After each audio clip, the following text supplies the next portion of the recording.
Good afternoon, YouTube. I'm Fidel Snoka II. This is the Alkalign Lifestyle Institute for Quantum Healing. And today in this session, we'll be talking about what's the difference between perceptions versus perspectives. Both of these are two topics, two terms that you need to understand in order to interpret the world around you accurately. The issue I see many people in this world don't know either, and they're unable to change either of them. And what happens to them is they get locked into a belief pattern or an attitude towards something, and they never are able to fully express themselves solely because of the simple fact that they were unable to be open to change. So here's how this affects someone in daily life. What is perception?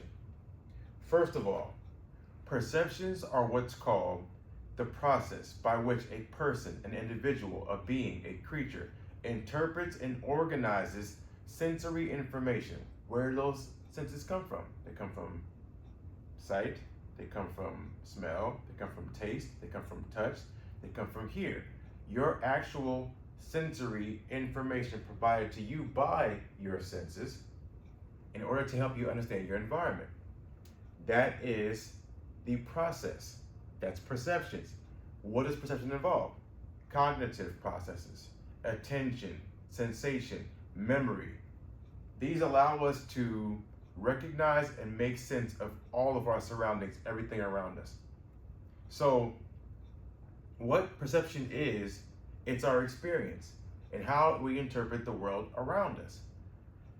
If we are unable to therefore change our experience, if we're unable to change our experience of life, if we're unable to find a different pattern of organization of our sensory information, meaning if we walk into a room one day and we attach a certain perception or belief about this room, but then a week later we go back into the same room and it's the same exact belief that we had, that means that we as a person did not change ourselves.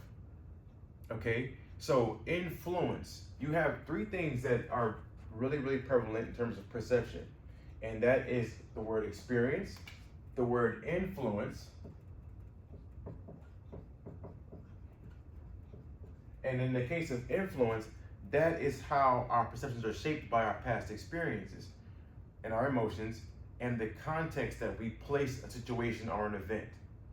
Okay, so we actually are the ones that interpret our own perceptions.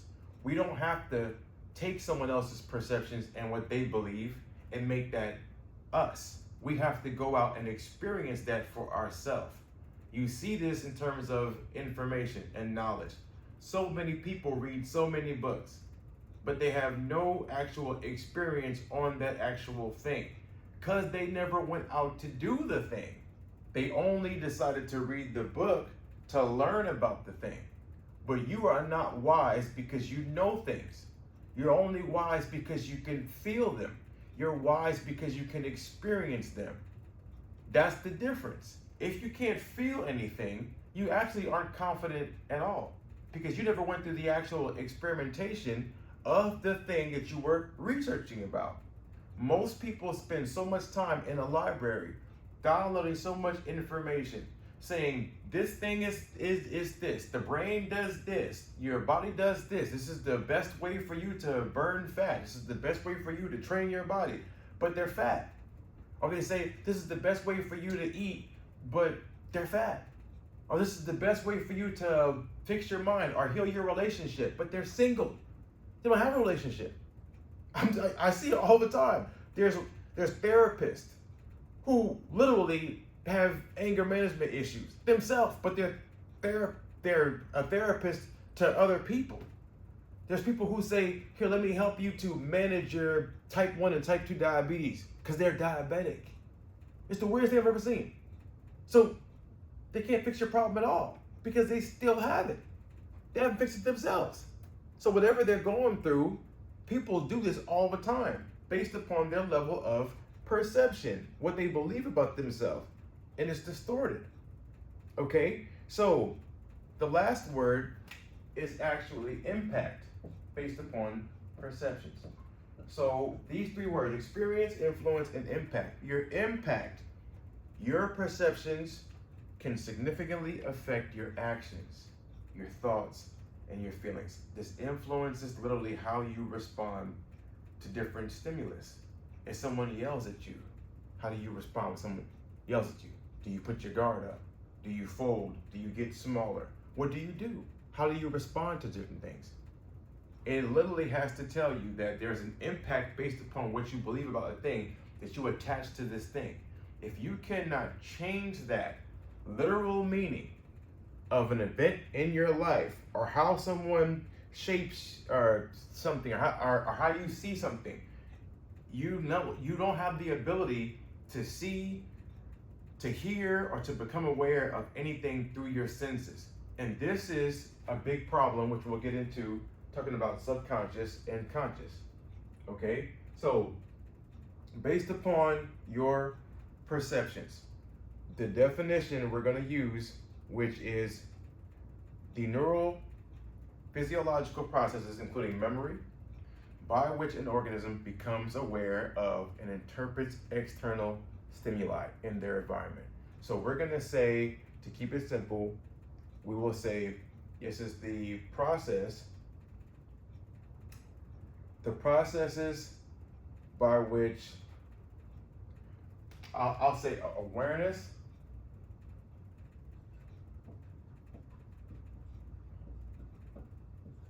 of the environment. This is awareness of the environment using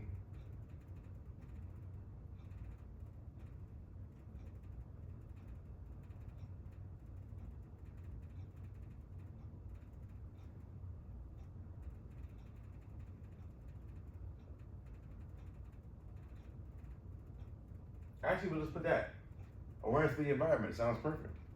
So your perception is the awareness of the environment. Now let's go with perspective. Now, perspective is based upon a particular attitude toward something. It's a point of view. A perspective can be looked at like this. Let's talk about it based on dimensions. I like to do this based upon dimensions. Perspective is the art of drawing solid objects. So architects, essentially, on a two-dimensional surface, draw solid objects on a two-dimensional surface, and they give them the right impression of their height, their width, their depth, their position, in relation to each other when viewed from a particular point. So like a certain vantage point. So if you had a house on a hill or a house at the bottom of the hill, they have two particular vantage points. So that's going to be two different perspectives on the same thing, meaning that view out there, out front, is going to change based upon these two vantage points. You're going to have the house on the hill, the house at the bottom of the hill. They're going to be two different perspectives. And so you look at this based upon dimensions. If you're in, say, the first dimension, you have a one flat plane perspective. Then you have a two-dimensional perspective, and it's going to go to here. Then you have a triangle perspective. It's going to be like a 3D. If you go back in the day, if you start off playing video games like I did, you had the regular Nintendo, which you can look at as 2D. Then you had the N64, which was, I guess you can call like the first 3D thing, was Mario was running around in a circle, and he was basically like, you were like behind him. And they had these games like GoldenEye and stuff like that, where it's like James Bond. And you were like first-person shooter. So first-person shooter was like a 3D. And then all of a sudden, you're increasing it. So now people are flying in airplanes and they're landing planes, and you had flight simulators and all these type of things. And it was so cool because it was changing the vantage point of the perspective that you were in. It's on the TV screen. So that's the cool thing. But then you think about this based on the environment. A particular attitude toward or regarding something based on a point of view. Say you had an event that happened. Say you came out second place. You were coming out, you thought you were gonna come out first, you were so hyped up for this thing, and you didn't win. You came out second. You did everything as you possibly could. Now, if your perspective or your attitude towards losing is, my life is over, you may fall into anxiety or depression. You may fall into these bad states of mind, all because you were unable to change your perspective. So if you look at this, you can say that the key word in perception is your awareness. All right? Is your awareness all around you of the environment.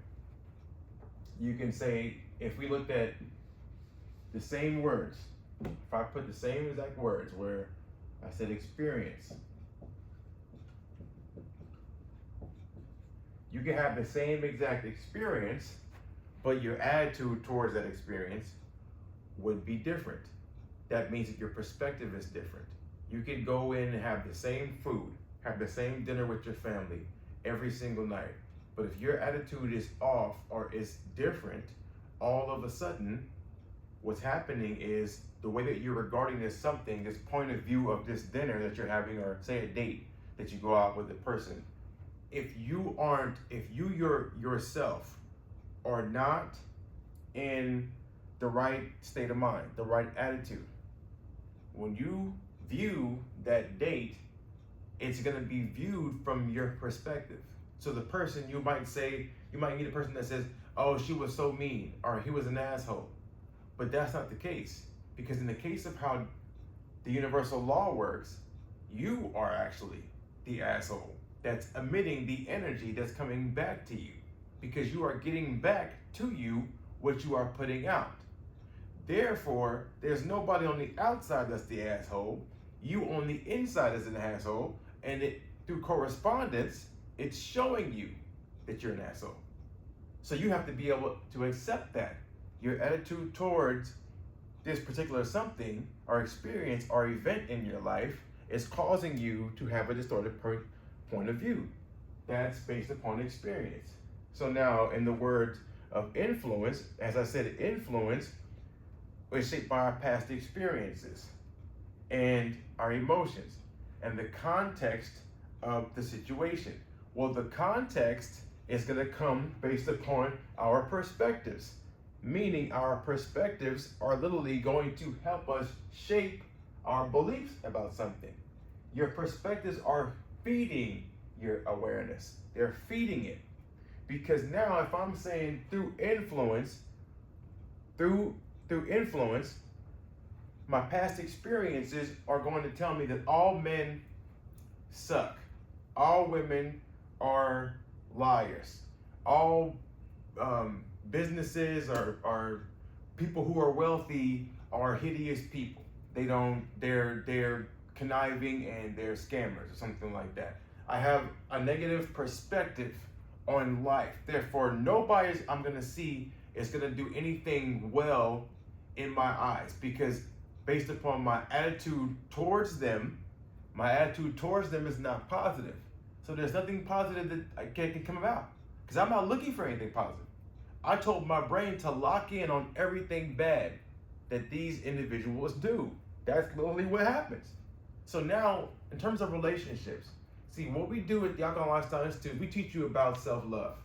So the issue here is I'm talking about your awareness of your environment, and I'm talking about literally your attitude towards something. So if we're talking about self-love, here's the topic. Self-love, the topic is self-love. Your perspective on you is what matters. What's your attitude towards yourself? That's a question for you to answer. So if I'm saying based upon perspective, I'm gonna say attitude towards environment. What's my attitude towards the environment? Is it positive? Is it negative? Is it neutral? Which one is it? Because in terms of self-love, I have to look at myself, and all I have to do is be honest.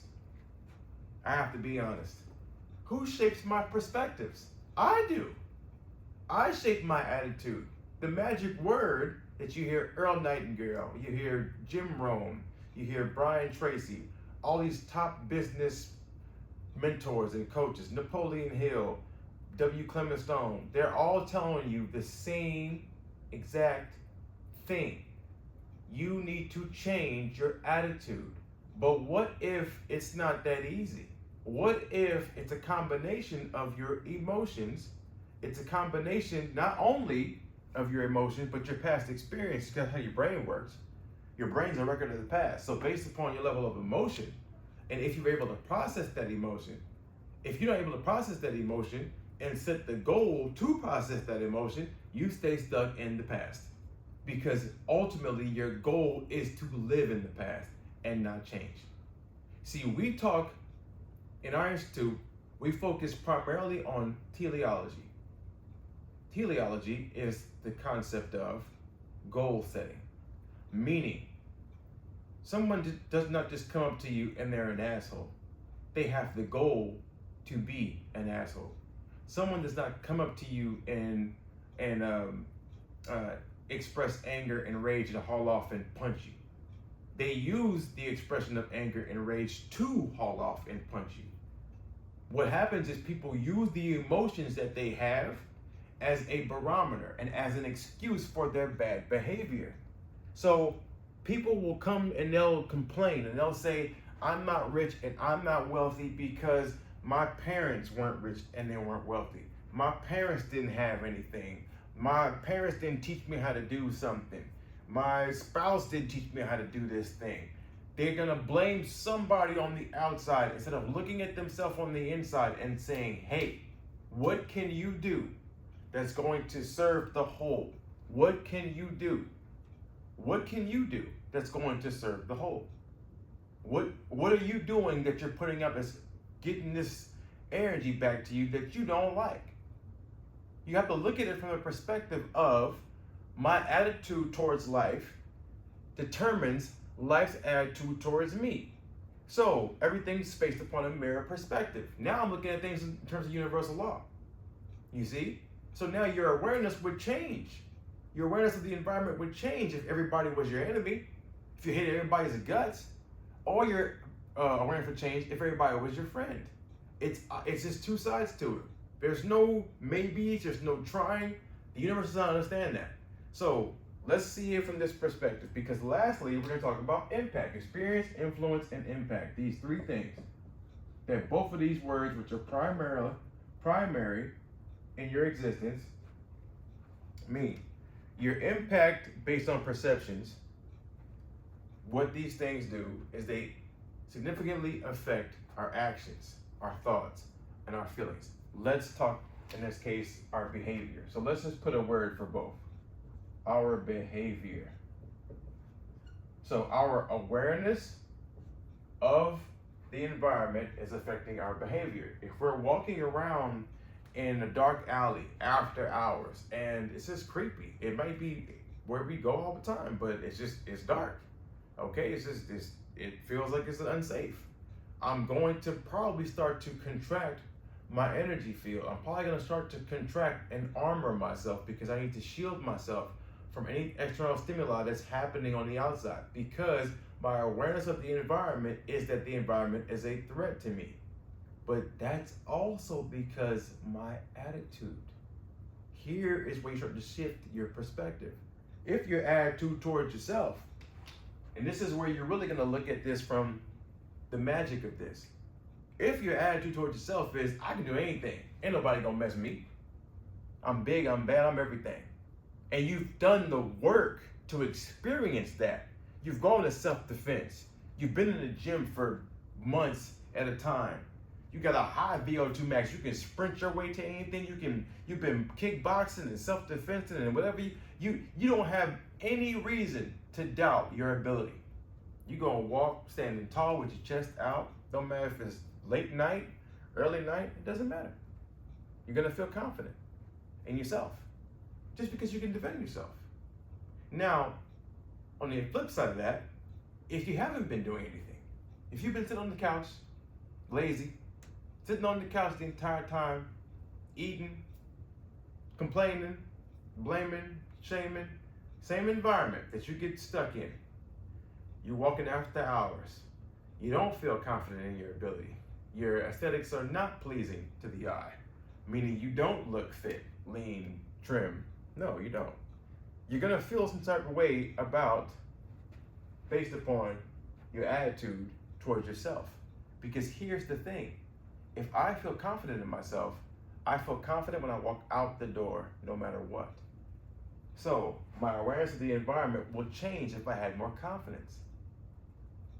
That's just how it works. So unfortunately for many people, they don't understand that they're influenced based upon, and I'll just put past. I'll put what influences your attitude, past, and I'll put past experience. So I'll just put the word experience, past experience. This is your behavior, your impact is based upon behavior, and then mainly the first one, the definition is going to be, let's see, I'm going to put interpretation. So these three things, experience is based on interpretation.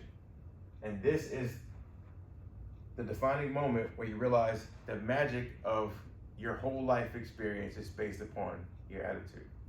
So here is where this comes to a halt. Based upon someone's mind. Again, you have the autonomic nervous system. You have two modes. You have parasympathetic, which is referred to as rest and digest. On the opposite side, you have sympathetic, which is referred to as fight or flight. Here is the determining factor in whether somebody is healthy or somebody is unhealthy. In the term of parasympathetic, let's connect it to your perceptions. If you're in rest and digest mode, I'll list the chemicals. I'll put on one side the chemicals that come out from someone in rest and digest mode. You'll have chemicals like HGH, human growth hormone. You'll have, I think they call it the love hormone, oxytocin. You'll have dopamine. You'll have vasopressin. These are just some chemicals and hormones that come out. What these things do is they help you to grow. And also what happens is, I'll put this where I'll say visceral organs. Your visceral organs, this is a topic for, I'll say visceral organs are going to be a check, because all the energy in your visceral organs is going to be there, meaning your blood flow. Your blood will be flowing to your visceral organs. Therefore, what happens to a person who has the energy in parasympathetic state of mind, what's happening to them is they're healthy because they're calm, they're relaxed, they're able to navigate themselves along the world, across the world, in the world, amongst the world, in a consumption state of mind where they're not blocking themselves from the energy. They're not rigid in their thinking. So what's happening to them is they're walking through the world and they're able to flow. They're walking with the flow. So they're doing this. They're like this energy wave that's doing like this here. They're just flowing. Just like water, they're just flowing. Now on the opposite end, a person in sympathetic state of mind is going to be the complete opposite. Their main chemicals that they are going to excrete are going to be cortisol, and also they're going to be adrenaline. Cortisol and adrenaline are going to be the two things that you're going to see. Also, you'll have norepinephrine.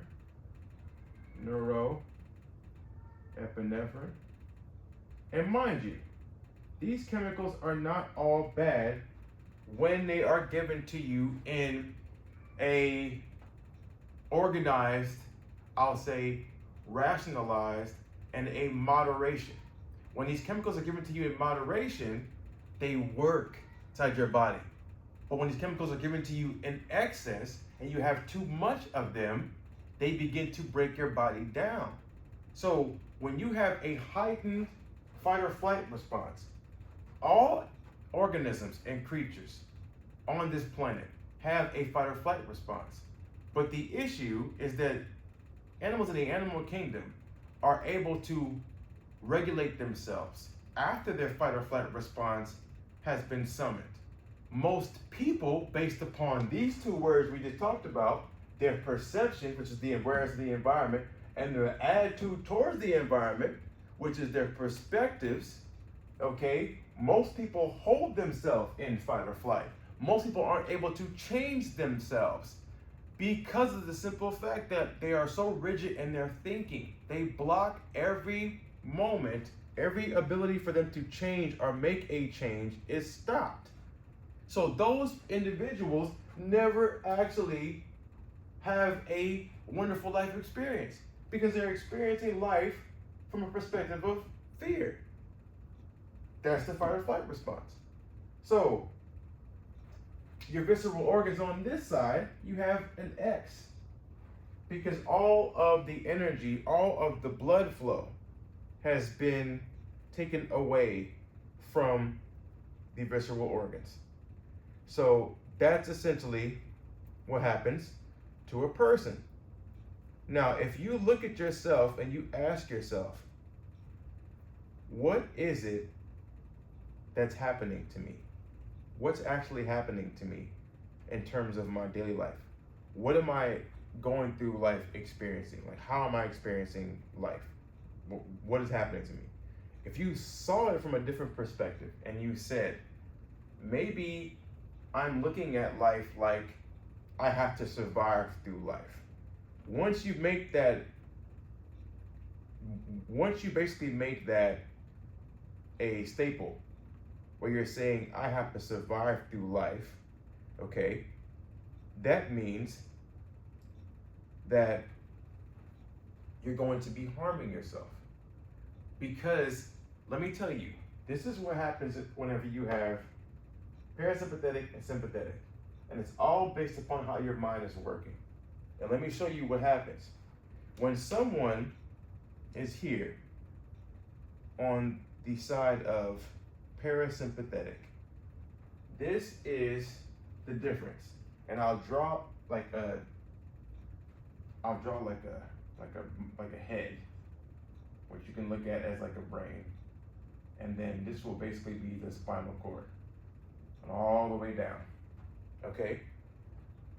On one end, you have stimulation that occurs. So let's put down each side. So we'll put down the parasympathetic on this side, actually. We'll put parasympathetic on this side, sympathetic on this side. So starting at your base, at the bottom, at your root chakra, your genitals, your sexual organs. This is what happens to a person who is in rest and digest. On one side, this stimulates their erection. But on the sympathetic side, fight or flight response, this stimulates ejaculation. I want you to think about this in terms of addiction, because you see there's topics constantly talking about pornography addiction and things of that nature. Well, I'm here to tell you that I believe it's just a stress response, and the person has not dealt with their state of mind. Because then, if you look at it, and this is coming from a masculine perspective. So in this area, on this side, let's talk about this. We'll talk about stimulating orgasm. And so in this case, a person can also then, here we go, here's it really simple. Okay. All right. So yeah. In the uterus, you'll have vaginal contraction on one side when you're stressed, and whenever you're relaxed, you have vaginal relaxation.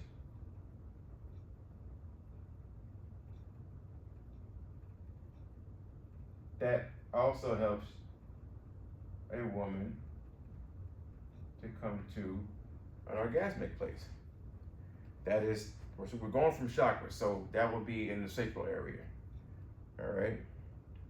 Let's go to the solar plexus and see what happens with digestion. This is another big thing.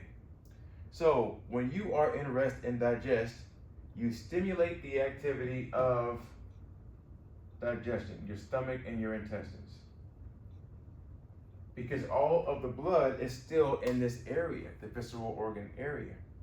But on the opposite side, it turns this response off.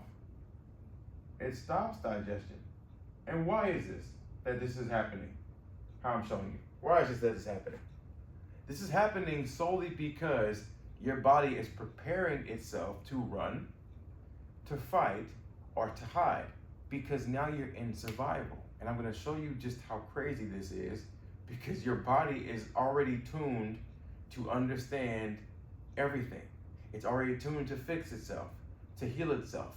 What you have to do is get into your head to change your attitude towards the environment and change your awareness thereof it. Okay? Now, let's keep going, because then you'll have the liver. Your liver stimulates your bile release. So if you don't have the ability to digest your food, mainly I can tell you that it's simplistic, where I can tell someone who's withdrawing their anger. They're holding on to their anger. Okay? So you have to have a relaxed bladder for things to pass through. But if you're not relaxed, it's going to have, you have to actually have a contracted bladder for things to pass through. Because if your bladder is just relaxed, it's just like you peeing on yourself. It's just like you, and think about it, whenever you get afraid, you poop on yourself, you pee on yourself. If you're a child, and you don't have full control of your bowel movements, whenever you are in that place and you haven't trained your body well enough, this is what happens to somebody. Okay? So when you have intestinal motility, meaning you have, this is functioning.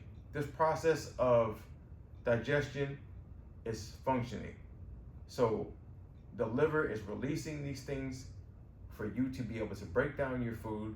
Your stomach acid should be able to basically liquefy just to the bone. If you put your finger inside your stomach, you should be able to just come out with just the bone. Your stomach acid is supposed to be strong. So your liver providing the bile to your stomach is imperative. But that's being blocked based upon your attitude, because people who have suppressed anger stop that from happening. Let's keep going. Let's talk about your heart rate. Your heart rate is accelerated whenever you are in fight or flight response. Think about it. If you're in fight or flight, you gotta go. So you gotta get going. And this is how you start to see constriction happening as well. You slow your heart rate down when you're in rest and digest. And then your lungs, they're constricted on one side because you need the airflow to be able to pass, pumped from your lungs, sent through to the heart, to move through those 4 valves, all of your blood, plasma, nutrients, minerals, and everything that you need to get your organs stimulated. You have to have the pump, which is through the lungs. Taking in the oxygen, you're not panting. You're breathing through your nose, not breathing through your mouth. Breathing through your mouth sends the energy down here. Breathing through your nose sends the energy up here. 2 different things, okay? Now you have strong salivary flow which is starting the process of digestion whenever you are in rest and digest. But whenever you are not, whenever you are in fight or flight, this stops the excess salivary excretion. Therefore, your mouth isn't watering. You're not getting ready to eat some food. Think about this. Whenever you are in intimacy, physical intimacy, a woman's vagina is supposed to be getting secreted with vaginal fluid to get prepared for sexual experience. If you're in fight or flight mode, there is no time for you to have sex. There's no time for you to have a pleasurable experience because now you're back in survival. And then think about just dilating your pupils whenever you're in fight or flight response, or whenever your pupils constrict. Now I can lock in to anything. I can concentrate. You can't concentrate whenever you are in fight or flight because at every moment you're thinking your environment, awareness of the environment is going to shift. You're thinking time, how much time do I have to stay alive? And you're thinking about your body. Am I hurt in any way, shape, or form? This is all based upon literally the perceptions versus your perspectives. If you cannot shift your attitude towards the environment on the outside, and your environment may be your house, it may be your spouse, it may be your girlfriend, your boyfriend, your husband, your wife, your mom, your dad, your sister, your brother, your boss, your supervisor.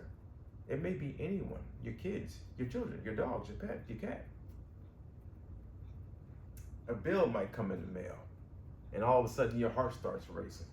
You got the money, you're fine. Everything is cool. The bank account cool, everything is cool, but you're sitting there in panic mode the entire time thinking at any moment in time, everything can be over with and I'm gonna lose it. At any moment in time, it can be over. My life is done. At any moment in time, that is it. And you can no longer flow through life because you don't even have the ability to calm yourself down, all because your attitude towards life is my enemies.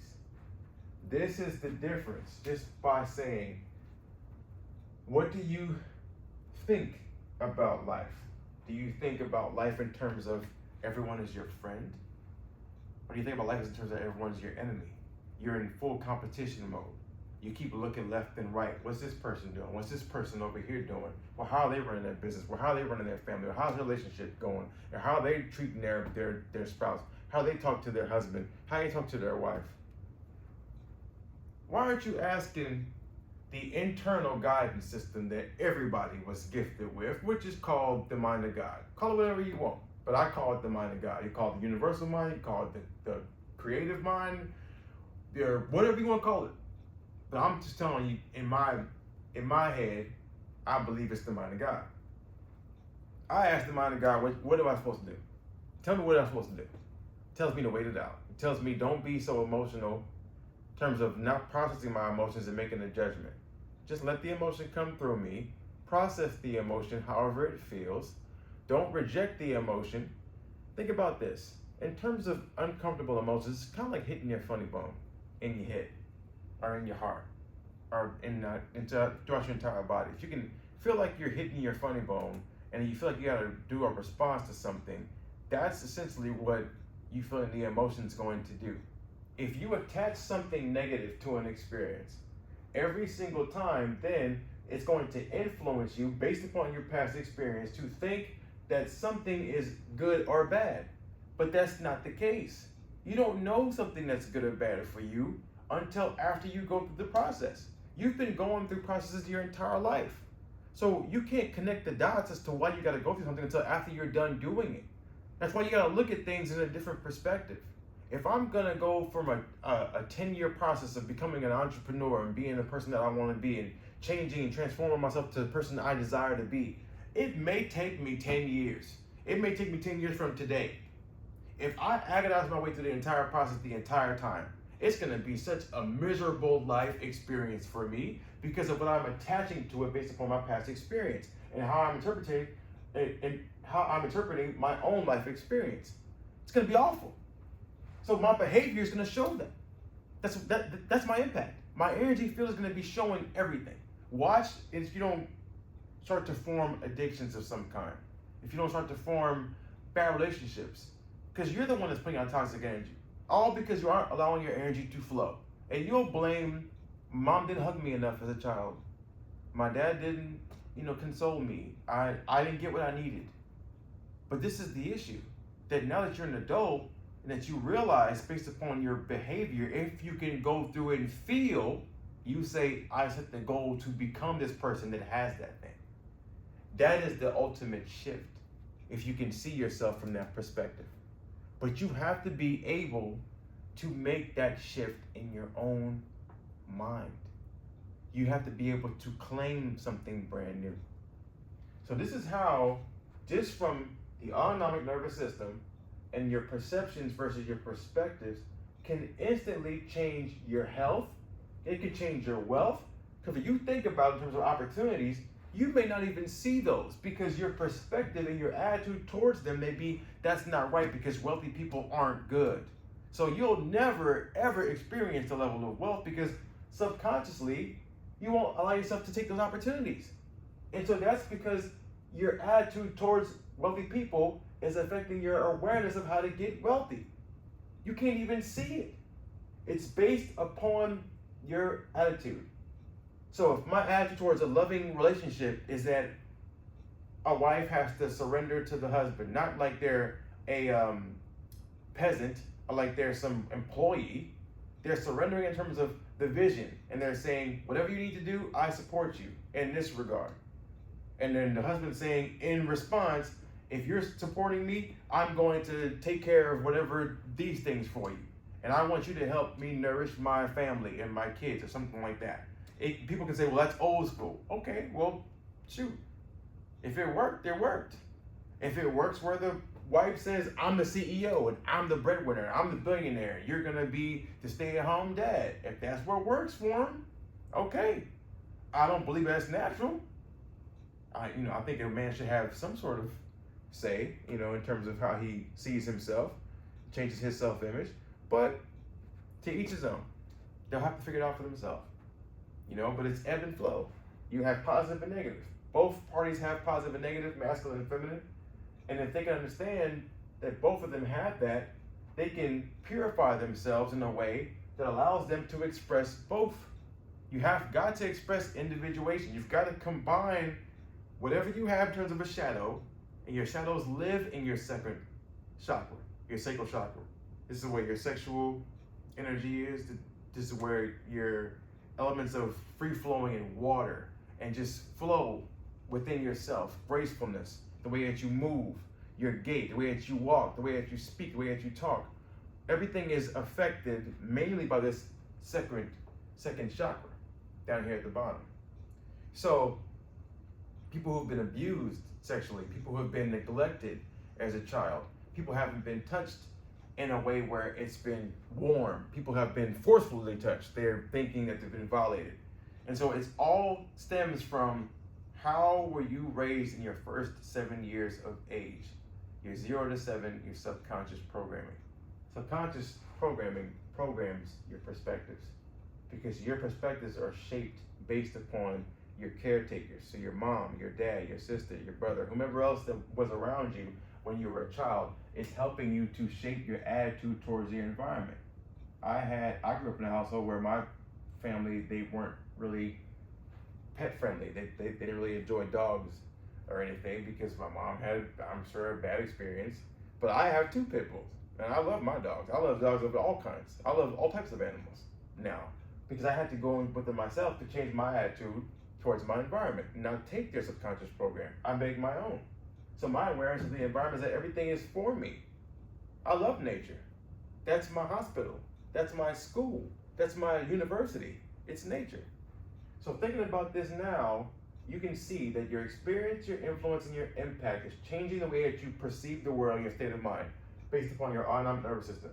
And that's what's keeping you in rest and digest, relaxed and repair, or sympathetic fight or flight, which is basically in fear. Here's where it comes down to self-love. There's hate and there's love. But this is what you realize. Hate is not the absence hate is not the opposite of love. Hate is never the opposite of love. Hate is the absence of love.